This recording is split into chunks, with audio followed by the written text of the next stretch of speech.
Pura Paibon, Pasek Toh Jiwa di Banjar Dinas Toh Jiwa, Desa Kertabuana Sidemen, Kamis 18 Agustus diketahui menjadi sasaran maling. Sebab sebanyak 6 pucuk bunga emas yang disimpan di pura tersebut raib.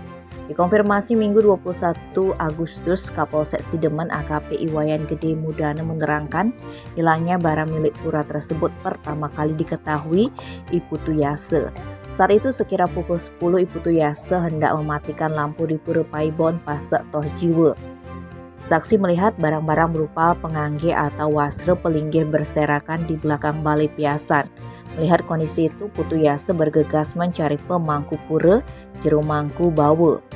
Kemudian disaksikan klien Pura Paibon Pasek Toh Jiwa Ketut Manis, mereka langsung memeriksa kotak tempat penyimpanan bunga emas.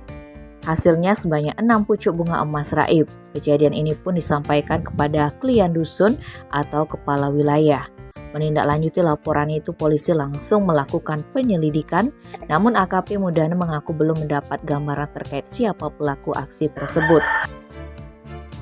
Tim Bali Express melaporkan.